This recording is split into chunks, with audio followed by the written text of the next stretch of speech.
Hi everyone, happy Thanksgiving from Ken Sickenger and I. I'm James Yodice, high school sports editor here at the Journal. Penultimate week of high school football. It goes by so fast. Sure. I think football goes faster than any sport that we cover. Absolutely it does. And one game, basically one game a week, so yeah, it flies by. It tends to go by. So there are 10 games on the schedule around the state this week. We'll just jump right into the 6A semifinals. We've got 2 undefeated teams. This is the game I'm going to be at Friday night. Number 3 Centennial, number 2 La Cueva. You're going with Centennial, and I'm taking La Cueva in this game. I think it's going to be a fairly low-scoring game to me. I think this could be a 14-10, 17-14 kind of game, kind of like what La Cueva's had the last couple of weeks. 2 good defenses in this game.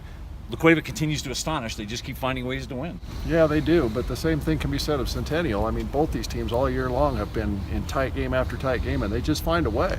So how you pick this game, I don't know, but I think it's probably justice that we disagree. Yeah, I think one thing La Cueva has in its advantage is they've got a great place kicker in Dominic Camacho. In a close, tight, low-scoring game, that could be the difference. This kid could kick 2 or 3 field goals. That could be the difference in a game like this. Yeah, and La Cueva won't hesitate to use him, that's for darn sure. And, Centennial, I don't know how their kicker is, but I doubt they have a weapon like Camacho. No, I don't think so either. The other game is at Cleveland on Friday night. We've got Volcano Vista, the 4 seed, 9-2 record, playing the other undefeated team. That's 11-0 Cleveland.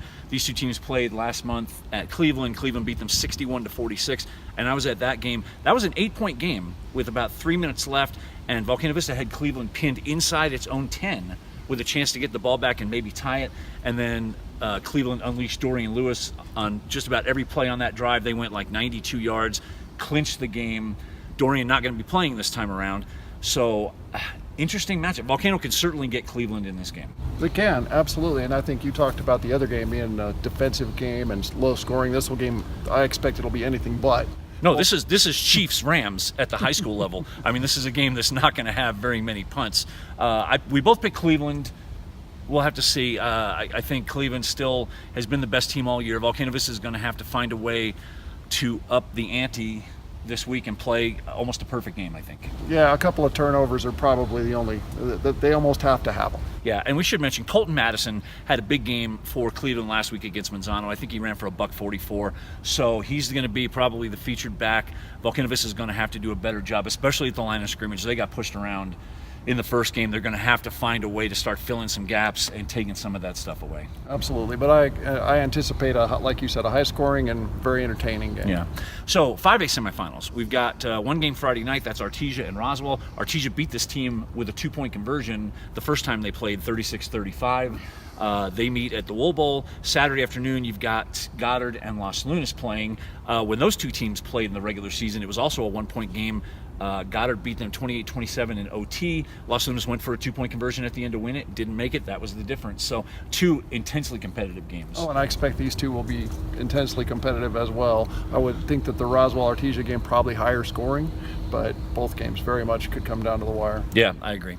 As we move into 4A, the 5 seed Bloomfield, which was the only lower seed to win in the quarterfinals, I should say. They beat Kirtland Central last week. They are here to play St. Pius on Saturday afternoon. The big news is that the Sartans quarterback, Derek Rivera, broke his leg last week in the quarterfinals there against Aztec. We're recording this Wednesday afternoon. As of Tuesday night, St. Pius coach Dave Montoya said he honestly did not know who was going to be playing quarterback. He's working a bunch of different kids. That does not bode well. We're both picking Bloomfield. We are, absolutely. And I mean, St. Pius, maybe they find that little bit of magic and the quarterback does the job. They're certainly good enough otherwise. But yeah, without the quarterback, I don't see how you can go with Pius. And I think St. Pius wins this game if its defense plays to the level it's been playing at for the last 4 to 5 weeks. But they're going to have to hold this team, I would think, to 17 points max, I think, if they want to have a shot to win, because it's just hard to see St. Pius putting a lot of points up with their quarterback situation. Right. Even if they run the ball fairly well, it's still going to be a tough task, so we'll have to see. The other 4A game is Saturday, the semifinal in Portales between Taos and Portales. Rams have been very solid. This should be an interesting matchup. I totally blew it on Taos last week. I picked Lovington to upset Taos, and Taos dump trucked them 55-7. That was humiliating. As a matter of fact, my whole week was humiliating. But I like Portales in this game in a big way. I do too. They've been, like you said, very solid. They've played a good schedule. They're ready for pretty much anything this time of year, I would think. Yeah. Moving on to the 3A semifinals, Hope Christian, the number 1 seed, coming off a big quarterfinal win over Tularosa. Huskies home Friday night to Robertson. Robertson's been in the state final in 4A the last 3 years. They lost a tough state final to Ruidoso last year. This is a game I have to admit I'm more uncertain on than I would like to admit. Robertson's got playoff experience that Hope does not have. Robertson has a bunch of kids who've been to the state finals before. Hope doesn't have that. And Robertson, I think, is going to give Hope everything it could want on Friday. I agree. We talked about this, and I have a feeling like you do that if Robertson could come out and get ahead in that game, it'll be very interesting to see how Hope handles it because they haven't really had to play from behind. Right. The other semifinal real quick in 3A, West Las Vegas, the 6th seed, the lowest remaining seed in any class, playing at Dexter. That game is on Saturday. The 2A championship game is this weekend as well. We've got Santa Rosa and Eunice playing, top 2 seeds there. The 8-man final is also on Saturday, top 2 seeds remaining there. Gateway Christian, the 1 seed, having to travel to Tatum, the 2 seed. We've had a lot of chalk, I think, in these playoffs. We have not had a lot of, other than West Las Vegas, we haven't had a lot of lower seeds winning so far. No, and I can't really anticipate that there's going to be a whole lot of those this week, but there are a couple that could go over the hump a little bit, I think.